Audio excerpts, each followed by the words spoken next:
Come, let us explore what happens when you practice Buddha nature daily.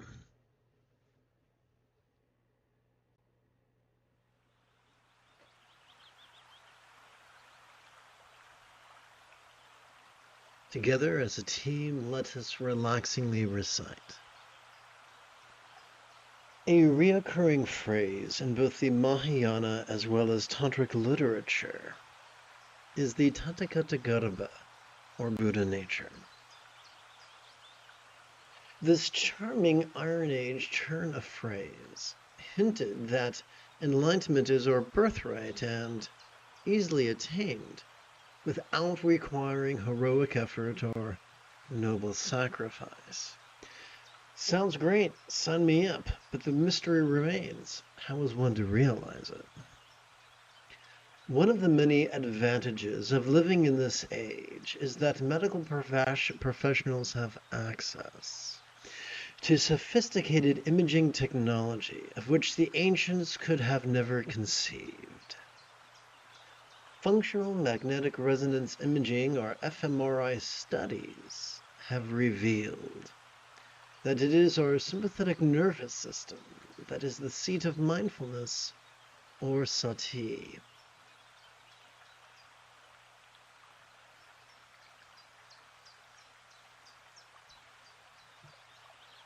Our parasympathetic nervous system that is the seat of meditation, or samadhi.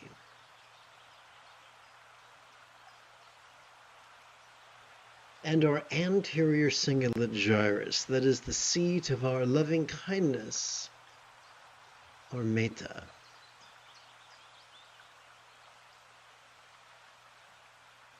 It is these three structures that comprise our Buddha nature, but a villain lurks. Just as the Buddha's foil was his foolish cousin Devadatta, so too is the team of our prefrontal cortex, the seat of concentration and analysis,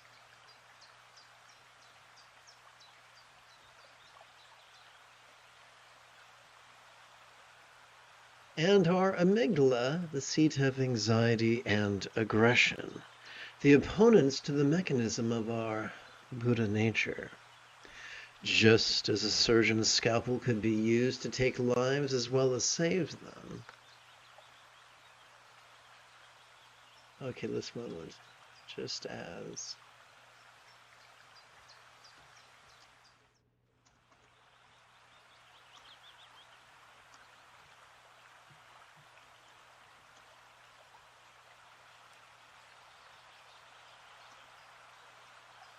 Let's try this again.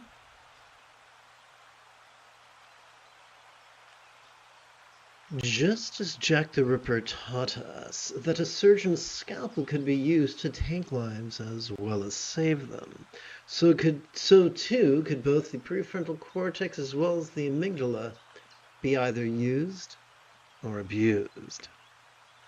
The solution to this dilemma is twofold.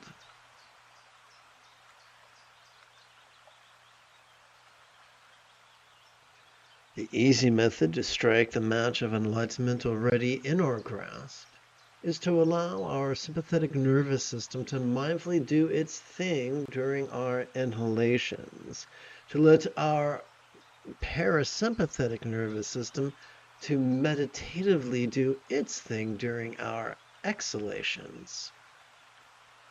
Thus, sitting in formal mindfulness and meditation once every 12 hours or so, we set space to live from our empathetic anterior cingulate gyrus effortlessly and automatically.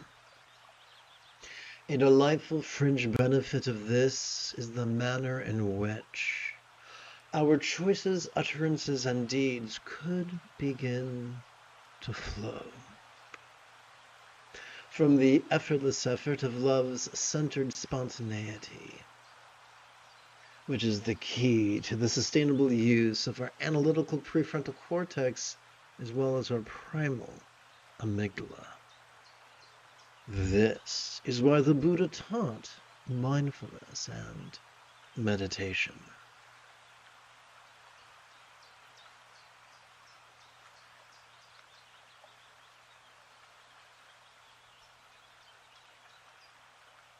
Having completed our opening lesson, let us shift gears. It is Ahsoka Tano Thursday evening. Come, let us meditate like a Jedi after about 30 seconds of housekeeping.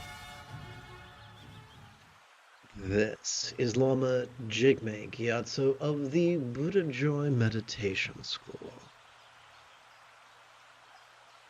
For more than 30 years, I have harnessed my autistic special interests and my ADHD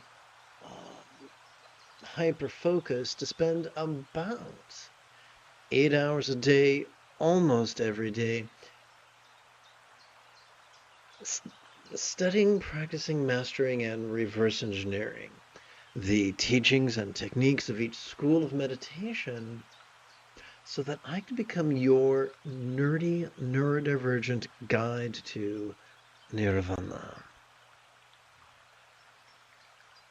Welcome, my friends, to Meditate Like a Jedi, which is made possible due to the generosity of viewers just like you. So let us turn to the latest iteration of a very easy evening meditation. So this is designed to choose a sequence of energies that is sedating and that sets us up for a good night's sleep.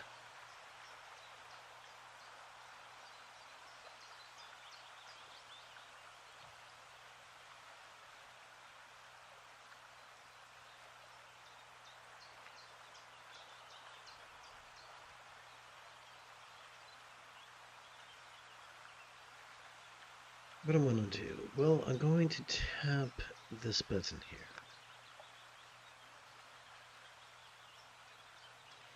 here. Together let us recite. Whatever comes, may all beings notice, relax, and flow. Whatever stays, may all beings notice, relax, and flow. Whatever goes, may all beings notice, relax, and flow.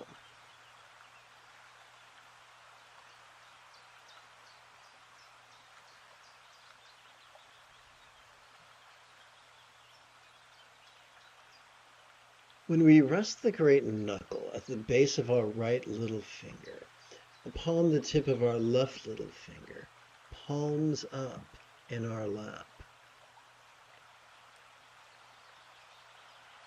our subtle energy, we could gently invite our subtle energies to automatically coalesce at the bladder region of our lower abdomen.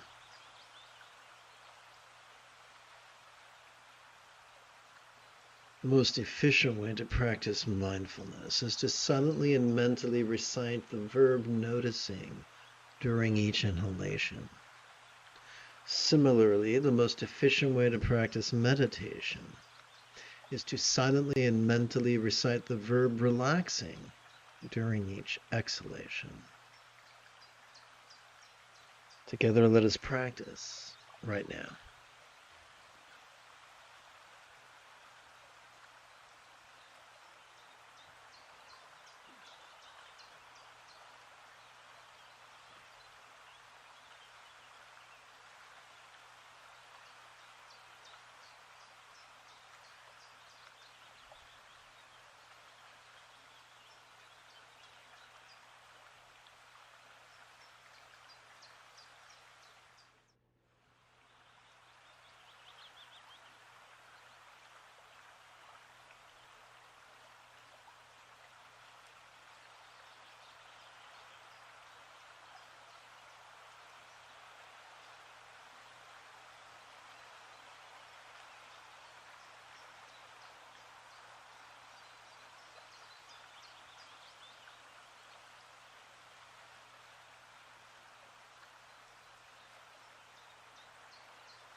Good evening and welcome to our practice.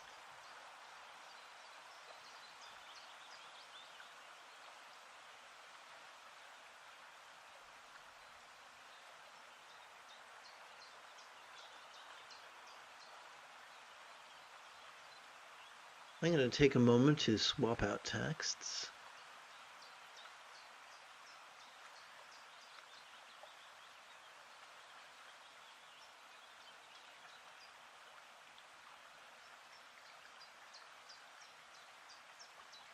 Let's relaxingly recite an excerpt from the vast expanse of the diamond-like mind, composed by Prahevajra, way back in the 6th century, translated from the Tibetan by Chokyal Nomkai Norbu, translated from the Italian by Adriano Clemente, adapted and amplified by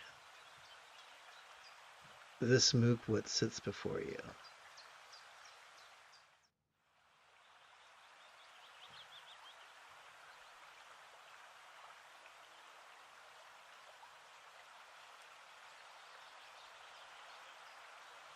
Oh, here we go.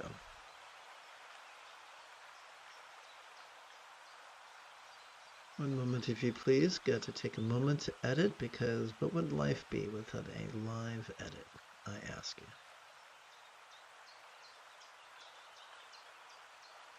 you. Okay, let's relaxingly recite.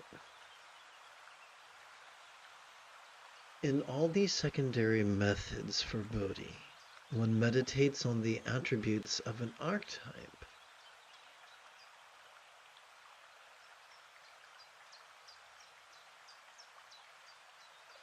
As like the moon's reflection on water. But even if something untainted and unattached results, such a meditation is like the sphere of experience of an ordinary person. So this is one of two passages that discuss this. At the time that this was written, and to this day, there are people who practice three flavors of Tantra: Hatha Yoga, Anu Yoga, and Mahayoga. Mindfulness and meditation, energy work, or visualization and rituals. This is mocking visualization and rituals. He's saying, guys, the Buddha taught that full enlightenment could be mastered in as little as 7 days. We don't need the dog and pony show. So we see that in the phrase secondary methods. Bodhi here is a nickname for enlightenment. So this describes a visualization practice. One meditates on the attributes of an archetype of enlightenment as being as appearing yet not graspable as the moon's reflection on water. Seems legitimate, it's very popular, but even as something untainted and unattached results, which is unlikely, such meditation is like the sphere of experience of an ordinary person. Here's why.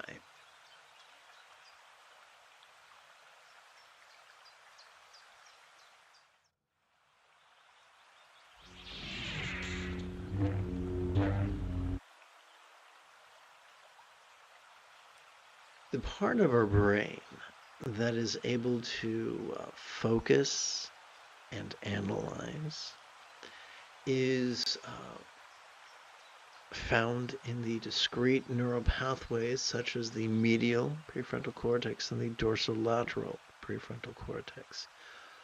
The more we exhaust our prefrontal cortex by indulging our controlling tendencies, our rigid tendencies, and make no bones about it, concentration is an indulgence of our controlling tendencies and our rigid tendencies. The more we do this, the more we trigger our amygdala, which is the seat of anxiety and aggression. Now, our amygdala is a useful survival tool, but a terrible tyrant. If the tools of the amygdala are accessed in times of peril, that's great. It could save our lives or the life of a loved one. But if the switch is left on all the time, it creates the opposite of peace and love, anxiety and aggression. So and now that we see the neuroscience behind the reason why the author of the text was saying, don't waste your time and energy mucking about with all these ridiculous and exhausting visualizations. By the way, over the last 25 centuries, this was not the first great luminary to teach this. If I may, I would like to remind you of a quip attributed to Albert Einstein, who insisted, whoops, look at that.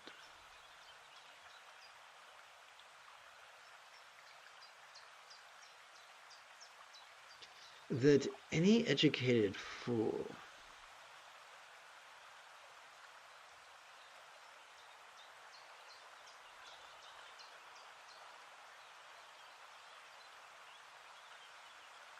can make anything more difficult, more complicated, and more violent, and that it takes a lot of courage and a little bit of genius to move in the opposite direction. And that's what we're being told to do here. Or in other words, KISS, keep it simple, silly. So let's recite this another 3 times. In all these secondary methods for Bodhi, one meditates on the attributes of an archetype as like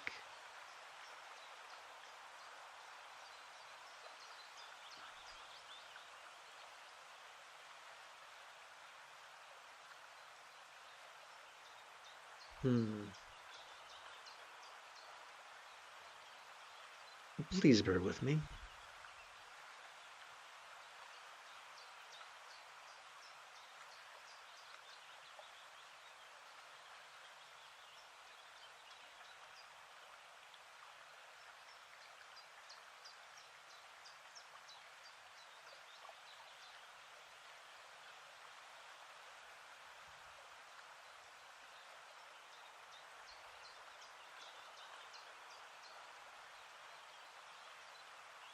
The moon's reflection in water.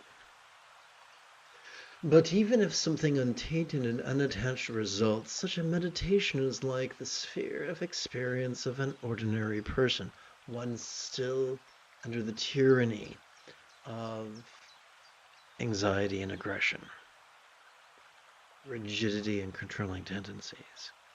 Together. In all the secondary methods for Bodhi, one meditates on the attributes of an archetype as like the moon's reflection on water.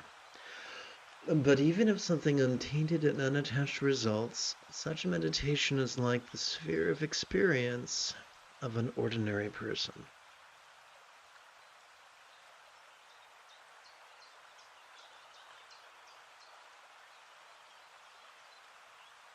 In all the secondary methods for Bodhi, one meditates on the attributes of an archetype as like the moon's reflection on water. But even if something untainted and unattached results, such meditation is like the sphere of experience of an ordinary person.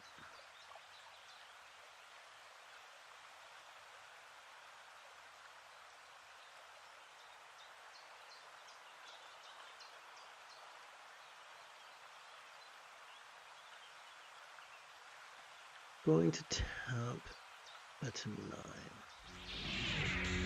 9.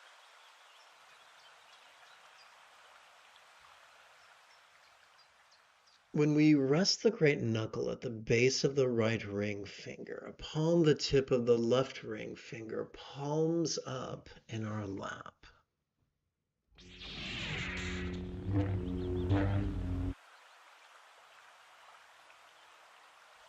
We gently invite our real or imagined subtle energies to automatically coalesce at the navel region of our mid-abdomen.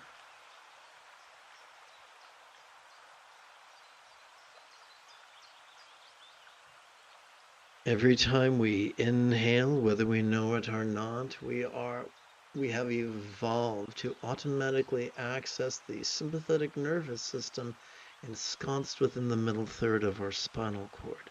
This bad boy has evolved to help us to notice in a very special way, to help us to notice vulnerably, passively, viscerally, randomly, and fleetingly. But notice what? Notice mind's antics of perception, emotion, intention, cognition, recollection, and imagination.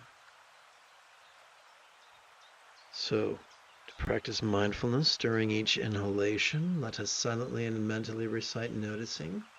And to practice meditation during each exhalation, let us silently and mentally recite relaxing.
Good evening, and welcome to the live stream.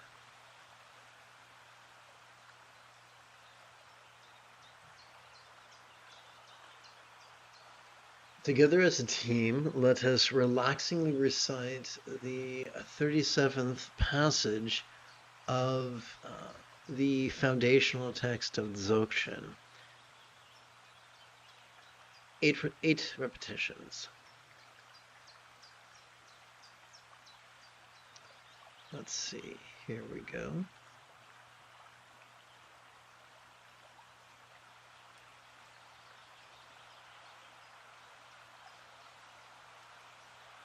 Together.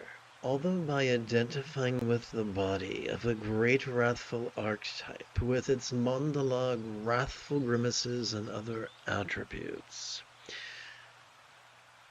yet even with the symbol concretely visualized, the authentic condition of the quiescent state is not seen. So this is a continuation of the previous passage, and if you just joined, I'll catch you up to speed.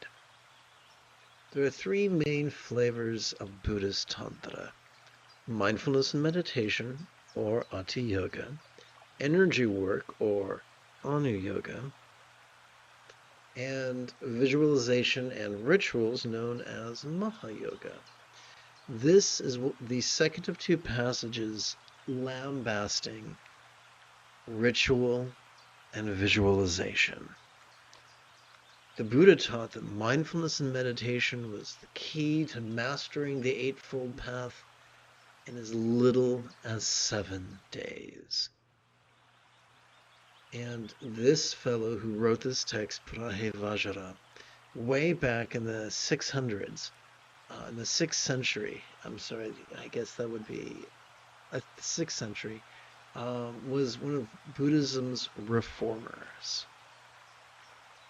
He's saying even if you visualize a scary image of a Buddha and its environment in great detail to the point where you identify with it, and even if you do the energy work of concentrating upon a special syllable within that visualization, it's not going to be productive. 6 centuries previously, the Jewish tent maker known as Paul the Apostle wrote, "All things are permissible, but not all things are profitable." This is the same thing here. Yeah, you can do it, but it's going to take you further from your stated goal. Now let's recite this another 4 times. I'm sorry, 3 times. Although by identifying with the body of a great wrathful archetype, with its mandala, wrathful grimaces, and other attributes, yet even with the syllable concretely visualized, the authentic condition of the quiescent state is not seen. Although by identifying with the body of a great wrathful archetype with its mandala, wrathful grimaces, and other attributes, yet even with the syllable concretely visualized, the authentic condition of the quiescent state is not seen. And I'm going to once again paraphrase because that's what I do.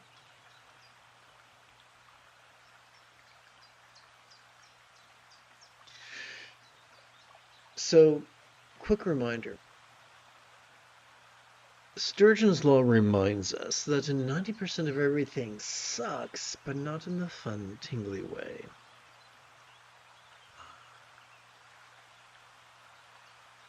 The majority of people fall into the trap of being rigid, fearful, superstitious, controlling, elitist, cryptic, competitive, and cruel. Only a minority aspire, sincerely wish, to be flexible, loving, rational, laid back, egalitarian, lucid, cooperative, and kind. Now, the great irony is noted I think, by the ancient Greeks, that those most worthy of leadership are the least desirous of it. And conversely, those who are the most desirous of it are the least worthy. So we see that there is, 90% of people just tend to, especially teachers and lamas and roshis, just claw and rip and strive for positions of authority and leadership. And these people will shout out the voices of wisdom and love to the point that this foundational text of Dzogchen that contradicts the majority of contemporary practices in Tibet was looked upon by elitists who said, oh, well, you say this text contradicts what I do and teach? Well, guess what?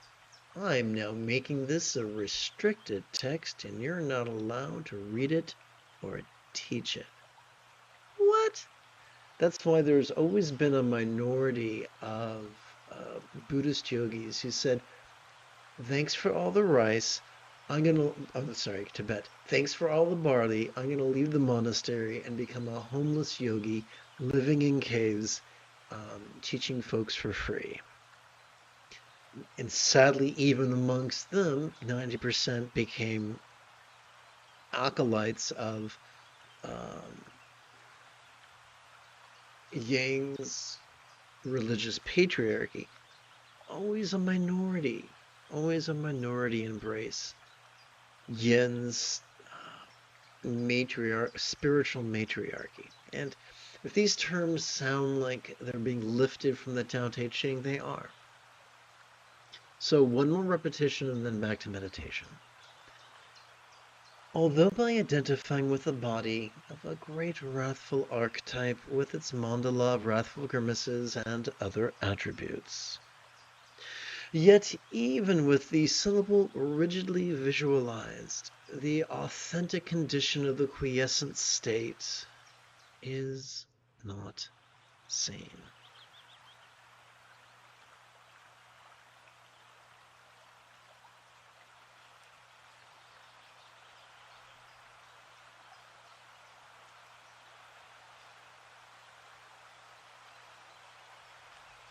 Oops, come on. There we go. So I'm going to tap button 4. When we rest, this is sometimes like a tongue twister. When we rest the great knuckle at the base of our right middle finger upon the tip of our left middle finger, palms up in our lap.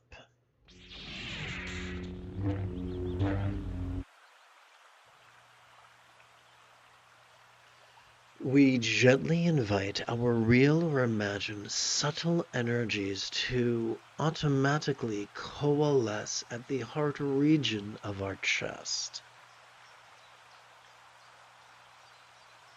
The most efficient way to vulnerably, passively, viscerally, randomly, and fleetingly notice mind's antics is to silently and mentally recite the 3-syllable verb noticing during each inhalation. The most efficient way to physically relax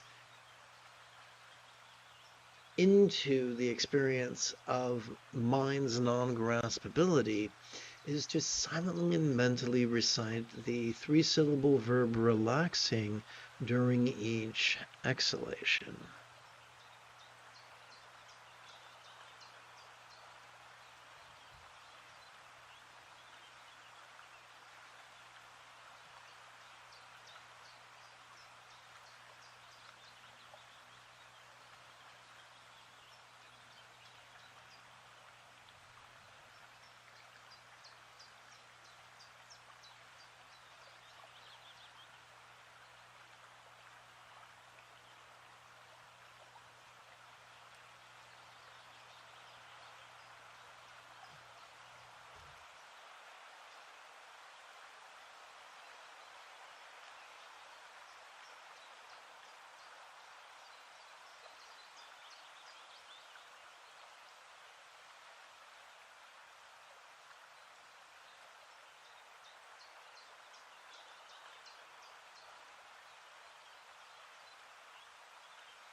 Together as a team, let us relaxingly recite this 38th passage 4 times.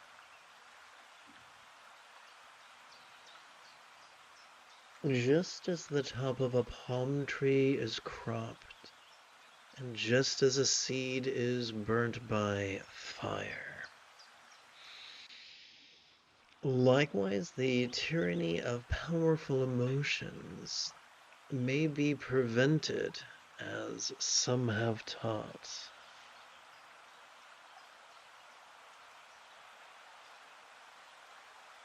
These really were meant to be recited together.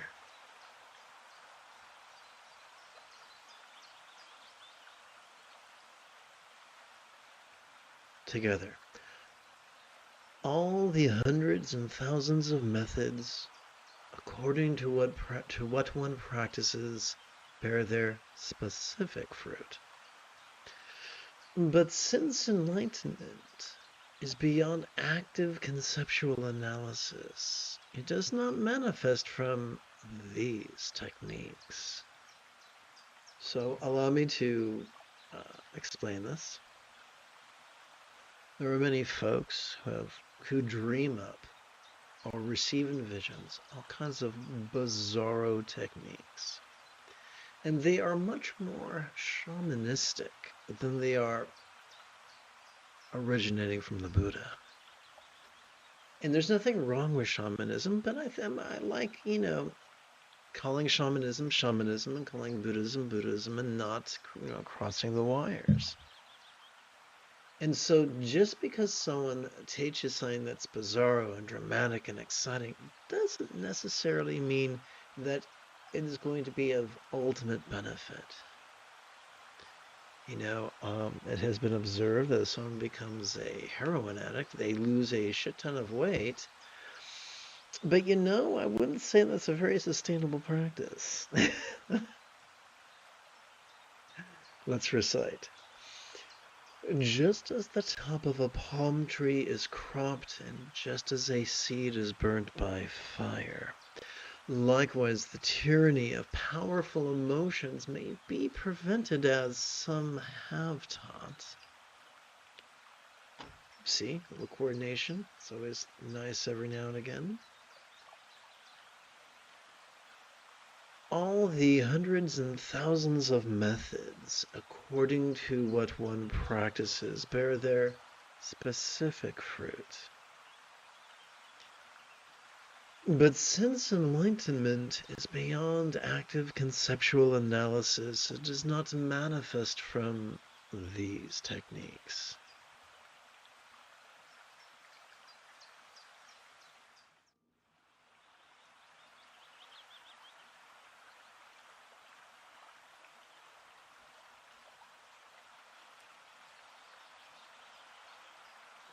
Whoops. Come on, machine, don't get goofy on me.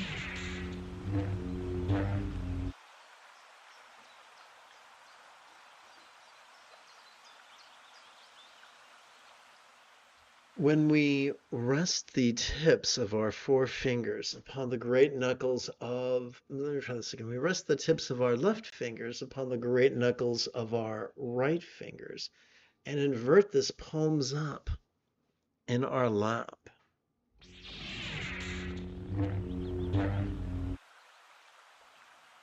We could gently invite our real or imagined subtle energies to automatically coalesce at the region of our throat that feels as if it tightens just before we cry. If I sound weird, I have a bunch of health challenges and I'm autistic. So if I sound weird, or what's it called, uncommon valley, that's why. Lama Jigme Gyatso, professionally weird.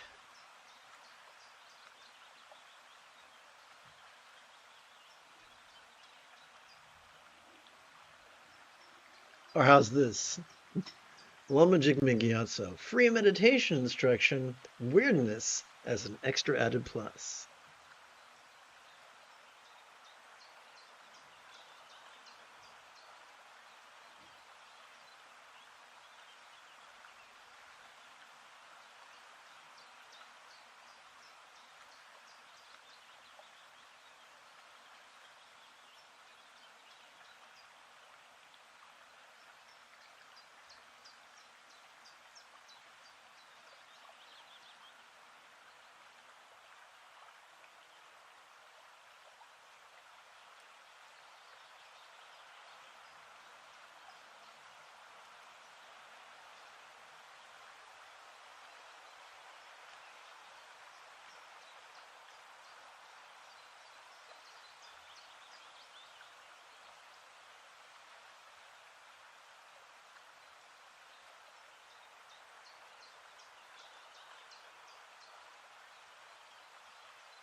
Welcome to this evening's live stream.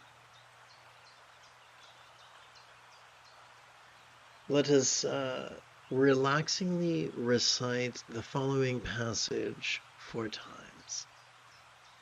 This passage is drawn from Prahe Vajra's Nomke, no, take it back, Dorje Sampan Nomkache, which translates as the vast expanse of the diamond-like mind. This is considered by many to be the root text of Dzogchen. This is the opus magnus of a great Buddhist reformer from the 6th century, Swat Valley. Together. Good fortune has the yogi who abides in this indescribable state.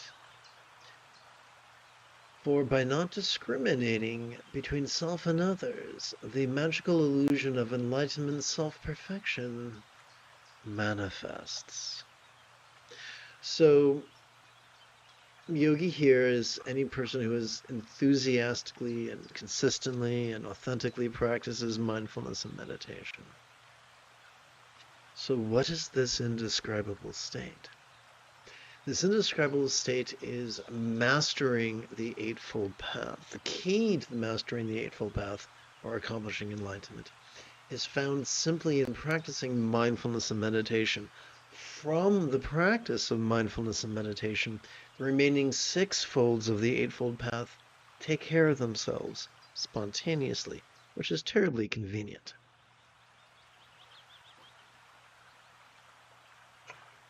So what happens is this: as we relax into our exhalation, whatever dualities we perceive during our inhalation, for example, self and others, could feel as if it was as non-graspable as the illusion of the infinite azure sky on a bright and beautiful cloudless morn, which, although could be tantalizing to the eye, is non-graspable to the hand.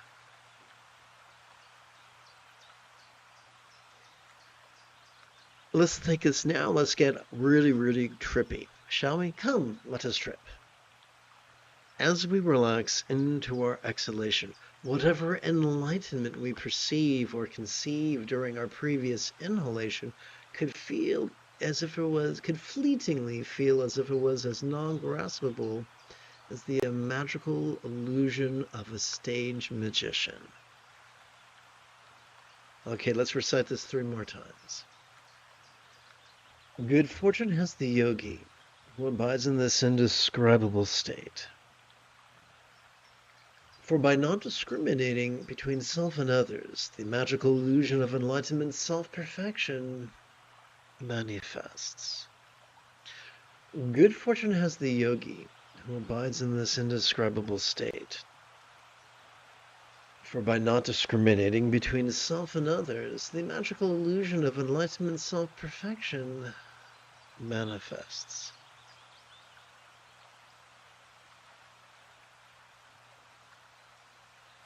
Good fortune has the yogi who abides in this indescribable state. For by not discriminating between self and others, the magical illusion of enlightenment self-perfection manifests.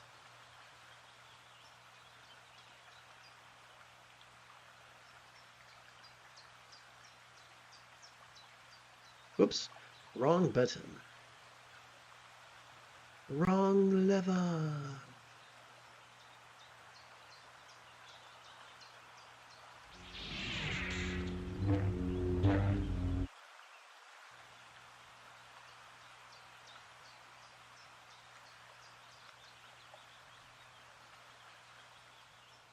As we rest the great knuckle at the base of our right index finger upon the tip of our left index finger, palms up in our lap.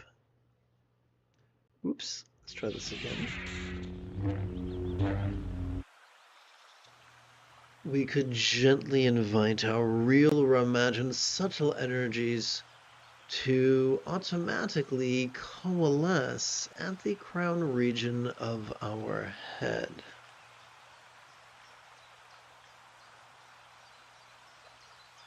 What is the most efficient way to practice mindfulness? Why, to silently and mentally recite the word noticing during each inhalation.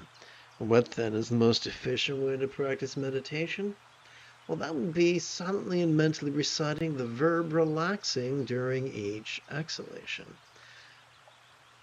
Or noticing, during each inhalation, our sympathetic nervous system has evolved to help us to notice vulnerably, passively, viscerally, randomly, and fleetingly all manner of thing, from the external to the internal, from the physical to the mental, from the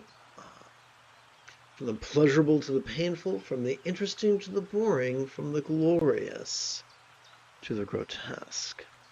Together as a team, let us practice right now, and the moment... Oh, check this out. Hey, Daniel, what's up? Thank you, Daniel. You the man. To you I send a Yoda high five. The moment you have a specific question about Buddhist recitation, Buddhist meditation, or Buddhist philosophy, simply type it. Do not hesitate to type your question in great detail in the chat window.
You have taken your first step into a much larger world.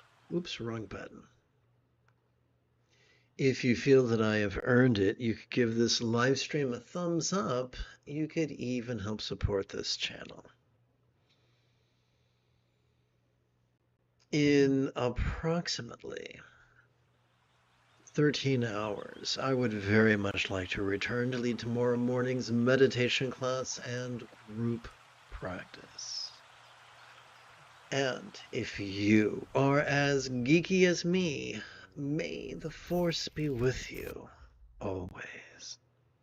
I just saw a question in the last minute, so quick like a bunny, I'll try my best to answer it. One moment while I push button 4. Actually, let's hit button 3. So let's see. Daniel wrote. Oopsie, let's try this again. Here we go. Daniel wrote, I have noticed in meditation that the intention to forgive and be gentle helps calm my PTSD. Right there, right. I too am a proud member of the PTSD club. Is there a scientific, psychological explanation behind this as well? Yes. Oh, you're utterly welcome. So here's how it works. First, I'm going to subject you to Jumbo Cam. So first, let's start off with the dark side of forgiveness. So many times in fundamentalist organizations, people will just victim shame and just say, yes, I know you've just been brutalized and raped, but have you forgiven your assailant? What a horribly inappropriate question. In Buddhism, we think of it this way. As we breathe in, we can notice whatever happened, whatever memories we have, whatever confabulations we have, whatever physical sensations we have, whatever emotional sensations we have. As we exhale, we physically relax as best we can. We give ourselves permission to experience the full spectrum of human emotions, intentions, thoughts, memories, and imaginings. The good, the bad, and the ugly. Cue the soundtrack. So, the more vulnerable we are during our inhalation to whatever cartwheels across the stage of our mind, the better. Even if it makes you cry, even if it makes you turn red with anger, that's fine. There is no antidote like relaxing in harmony with our exhalation. No matter how angry you are, you can't harm someone if you're relaxing into your exhalation.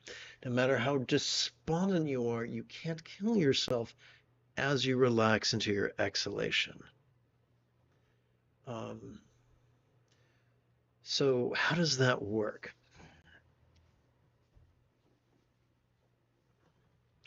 I'm going to subject you to an image from button number 9.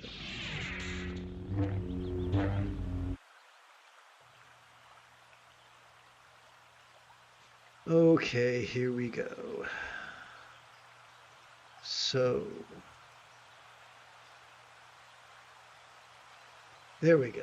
So, our amygdala, right here, our primal amygdala, our MMA grudge match, cage match, amygdala is the seat of anxiety and aggression.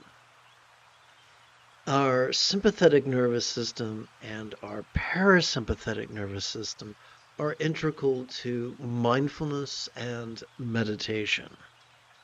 So it's kind of like a seesaw or a toggle switch, if you like, if you're handy. We can be in our amygdala and our prefrontal cortex, indulging our rigidity and controlling tendencies, or just flat out, trying to bite people. Or we can be in the processing mode. These are two different systems. One of the cool fringe benefits of regularly and authentically training in mindfulness and meditation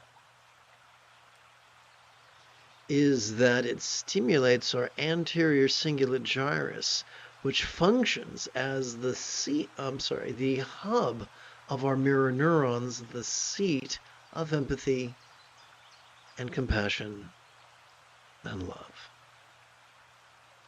So there's a huge difference between emotion and intention.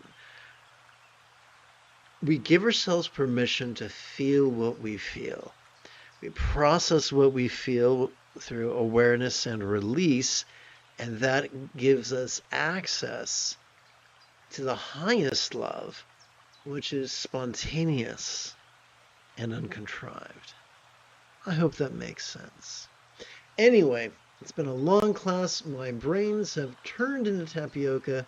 I bid you adieu. I look forward. I hope very much I'll see you tomorrow night. Until then, may you and yours be happy and healthy. Be well.